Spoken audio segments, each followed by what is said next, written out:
Assalamualaikum warahmatullahi wabarakatuh. Pada pagi hari yang indah ini saya akan sharing tentang penanganan anak intuiting yang di awal pola asuhnya kurang tepat sehingga menjadi bermasalah. Suatu ketika saya mendapat klien seorang anak kelas 3 SMP ya, semester 5. Dia intuiting sedangkan ibunya insting ya. Jadi insting ini sebagai seorang ibu dia senantiasa menekan dan serba tergesa-gesa sehingga anak ini kurang nyaman ya.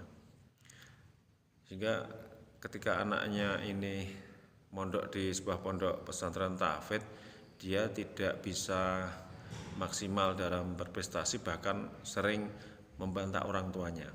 Ya. Saya sampaikan kepada ibunya agar jangan menekan, tetapi banyak dikasih cerita, syukur cerita yang inspiratif ya. Cerita inspiratif itu mengandung 3 hal ya. Yang pertama adalah mengandung tantangan, kedua masa depan, yang ketiga mengandung hikmah ya. Atau di sela-sela dia belajar, dia diselingi dengan penyaluran bakat seni ya. Seperti yang sudah sering saya sampaikan ya, misalnya dia menghafal Quran 10 menit, diselingi 5 menit menggambar, 10 menit menghafal lagi, 5 menit mewarnai, dan seterusnya. Sehingga belajar atau menghafal Quran itu adalah beban bagi dia, kewajiban, dan penyaluran bakat seni ya, melakukan kegiatan yang nuansa seni adalah sebagai refreshing, dan itu adalah hak dia. Tetapi ibu ini tidak bisa memahami dan mengikuti saya, bahkan membandingkan pola asuh dengan adiknya Mbak ini ya, ini perempuan yang intuiting, adiknya laki-laki. Loh Pak Sofyan, adiknya ini saya tekan kok nilainya bisa 9 terus. Lah adiknya kan sensing Bu, sensing kan memang harus menekan dan bersyarat. Ketika tipenya beda, MK-nya beda, maka pola asuhnya harus beda, disesuaikan dengan anak tersebut ya. Ibu ini masih ngeyel ya, nggak mau ngikutin.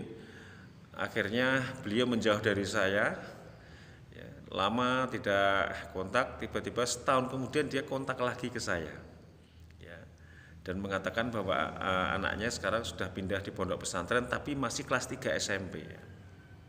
Kesimpulannya apa rekan-rekan? Berarti dengan pola asuh yang kurang tepat tadi menyebabkan anak ini tidak lulus SMP ya.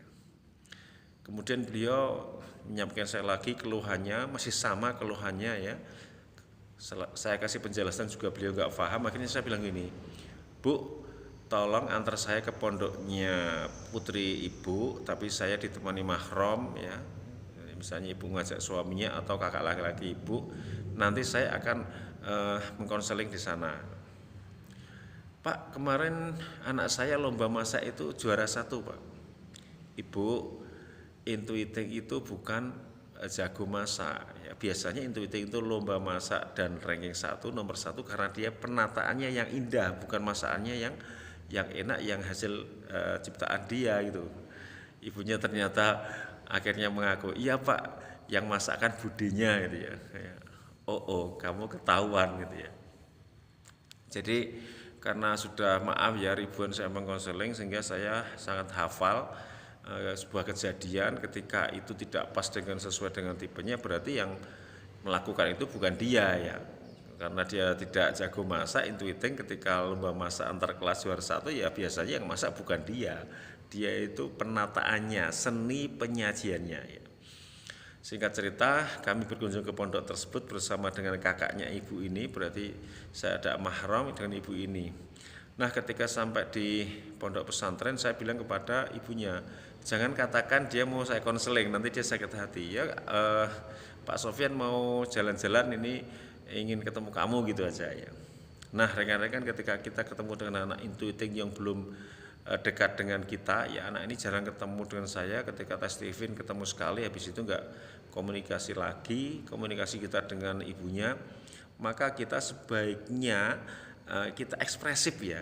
Kita menyapa anak intuiting itu dengan wajah yang ekspresif, ceria, syukur dengan body language ya, dengan gerak tubuh yang menarik sehingga dia akan tertarik.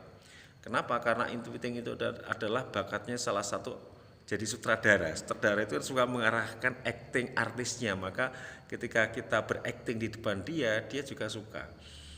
Maka ketika sampai di sana, saya di depan naik mobil dengan Pak D-nya anak itu, omnya anak itu, berarti kan ibunya di belakang. Begitu buka pintu belakang, saya sapa anaknya itu, "Mbak, gimana kabarnya? Ya, kamu juara 1 ya kemarin lomba masak ya?" Ya, saya berusaha seekspresi mungkin, dan ternyata anak ini menanggapi dengan enak. "Iya Pak Sofyan, saya senang sekali. Oke, kita mau jalan-jalan kemana ini? Ke toko buku, beli buku apa? Buku cerita. Silakan Bu, tolong belikan." "Siap Pak Sofyan." Kemudian sebelum ke toko buku, kita mampir sholat di Masjid Agung kota tersebut. Anak ini minta uang dan kemudian jajan di pinggir alun-alun, di pinggir lapangan dengan ceria. Ibunya membisiki saya, "Pak, baru kali ini loh anak saya ditengok itu ceria." "Lah Anda salah kok." Anak intuiting ditekan terus, akhirnya ya sampai tidak lulus ujian itu ya. Perlu dicatat, ketika puncak-puncaknya stres anak ini, manakala ditekan ibunya sampai Al-Quran itu dilempar ya. Dia nggak dapatkan cerita inspiratif tentang menghafal Quran, hanya ditekan oleh ibunya, maka Quran dilempar. "Bu, Quran ini gunanya untuk apa dihafalkan?" Ya, sampai dilempar ya.